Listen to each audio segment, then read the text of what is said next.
Hello दोस्तों, स्वागत है आपका हमारे यूट्यूब चैनल कॉमिक फैन पर। चलिए दोस्तों, शुरू करते हैं amazing friends of Nagraj series की ये धमाकेदार कॉमिक्स देवकन्या, जो कि शूलधारणी सोडांगी की एक सोलो कॉमिक्स है। चलिए शुरू करते हैं इस कॉमिक्स का पहला भाग। और दोस्तों, जिन्होंने अभी तक हमारे चैनल को सब्सक्राइब नहीं किया है, चैनल को सब्सक्राइब जरूर कीजिएगा ताकि आने वाले कॉमिक्स की अपडेट आपको समय से मिल सके और हम ऐसे ही कॉमिक्स आपके लिए लाते रहे। चलिए शुरू करते हैं।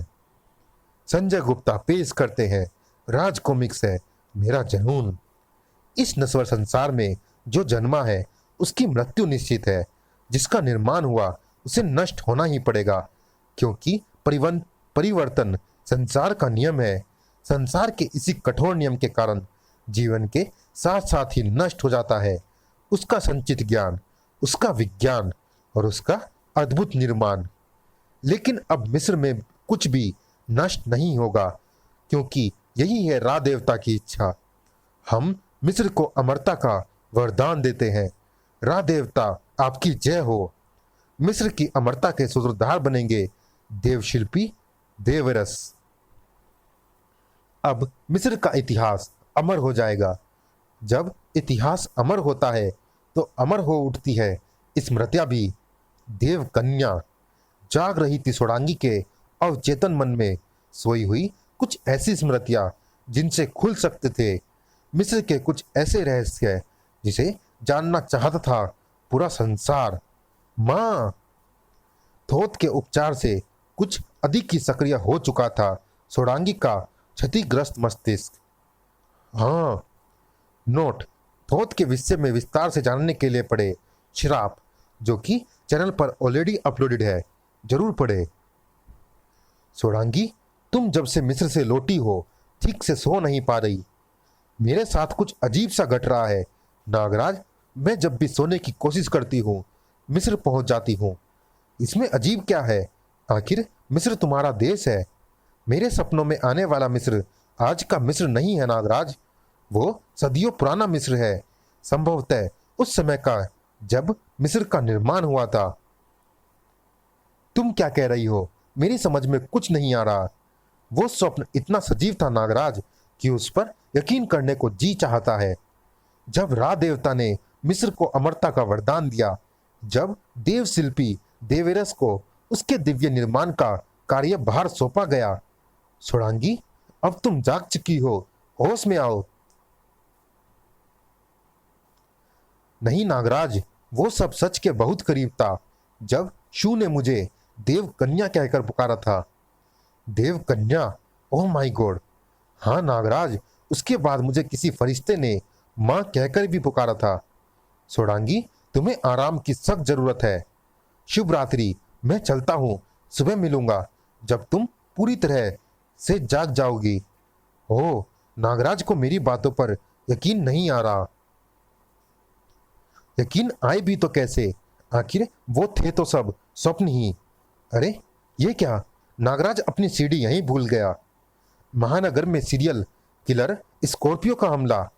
ओह, नागराज ये सीढ़ी मुझे ही दिखाने लाया था, यानी नागराज स्कॉर्पियो की तलाश में निकला है।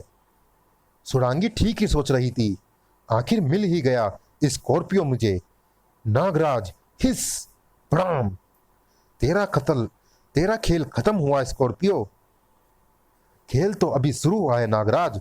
हिस वुस आ दाड़, देखता हूं तू कितना बड़ा खिलाड़ी है। Sir sir sir sir sir, खट खटा खच। अपने सांपों का हसर देख लिया, अब तेरी बारी है नागराज। कटा खच। नागराज की बारी सोडांगी के बाद आएगी शैतान। आ आ आ सोडांगी, शांत हो जाओ सोडांगी, वो मर चुका है। बहुत कमजोर निकला शैतान। वो कमजोर नहीं था, तुम्हारा प्रहार बहुत घातक था। घातक सर्पकंटक कुंडली का प्रयोग तो तुम केवल विषम परिस्थितियों में ही करती थी। मेरे लिए हर वो स्थिति विषम हो जाती है जब कोई तुम पर प्रहार करता है। यही था वो कारण जिसने आज अपराध जगत में नागराज से भी ज्यादा सोडांगी का डर बैठा दिया था। मुझे उसके कांटों से बहुत डर लगता है। Deal cancel. नागराज एक बार बख्श भी सकता है, पर वो कटीली नागिन किसी को नहीं बख्शती। तुम महानगर से मेरी छुट्टी करा दोगी सोडांगी? छुट्टी तो उसकी होगी जो तुम पर बुरी नजर डालेगा। यहां किसकी मजाल है जो तुम्हारे होते मुझ पर बुरी नजर डाले? बाबा गोरखनाथ प्रणाम। आयुष्मान भव। कल नाग पूजा है, मैं तुम्हारे लिए ये नील कमल लेकर आया था। नागराज के लिए नील कमल आप लाते हैं बाबा? हाँ पुत्री, ये नील कमल अति दुर्लभ है और नागवंश में इन्हीं के द्वारा अपने किसी इष्ट नाग की पूजा करने की परंपरा है। बाबा, मुझे भी करनी है अपने इष्ट नाग की पूजा। क्या आप मुझे भी एक नील कमल दे सकते हैं? हाँ, क्यों नहीं पुत्री, ये लो नील कमल, और इससे किसी श्रेष्ठ पूजनीय नाग की ही पूजा करना। जो आज्ञा बाबा। अच्छा, अब चलता हूँ। कल्याणमस्तु। अगले दिन नाग पूजा थी। सभी संलग्न थे अपने इष्ट की पूजा में। हे देव कालजयी, नील कमल स्वीकार करे। नागराज के इष्ट थे देव कालजयी और विसर्पी के इष्ट नाग थे देव वासुकी। देव वासुकी मेरी पूजा स्वीकार करे। नागलोक में शेषनाग के नाम की जय जयकार गूंज रही थी। हे शेषनाग, हम पर कृपा करे। और महानगर के इस मंदिर में सोडांगी को प्रतीक्षा थी अपने इष्ट नाग की। प्रतीक्षा समाप्त हुई। सोडांगी, तुमने अभी तक नाग पूजा नहीं की। मुझे इष्ट नाग की प्रतीक्षा थी। यहाँ बैठो नागराज। मैं यहाँ मंदिर में? ये क्या पागलपन है सोडांगी? ये नीलकमल स्वीकार करो और मुझे आशीर्वाद दो। वो मुझे आशीर्वाद देना नहीं आता। कोशिश करता हूँ। हे देव कालजयी, मेरी पूजा का फल भी सोडांगी को प्रदान करे ताकि ये रात को चैन की नींद सो सके। नागराज की प्रार्थना देव कालजयी ने स्वीकार कर ली थी, क्योंकि आज चैन की नींद सो रही थी सोडांगी। लेकिन उसका अचेतन मन पहुंच चुका था सदियों पुराने प्राचीन मिस्र में। हे रा देवता, आपके आदेशानुसार मेरी निर्माण शक्ति से प्रेरित होकर मिस्र की प्रजा ने संसार के समस्त ज्ञान को संकेतों के रूप में, विज्ञान को अद्भुत पिरामिड कृतियों के रूप में, जीवन और उसके विकास को मम्मियों के रूप में संग्रहित कर अमर कर दिया है। लेकिन अनंत शक्तियों से युक्त ये ज्ञान और विज्ञान दुरात्माओं से सुरक्षित नहीं है देव। हमने मिस्र के अद्भुत ज्ञान की सुरक्षा का उपाय सोच लिया है देवेरस। ये हमारी शक्ति हापी है। जल प्रलय और बाढ़ इसकी शक्तियां हैं। इसे कोई भी दुरात्मा पार नहीं कर पाएगी।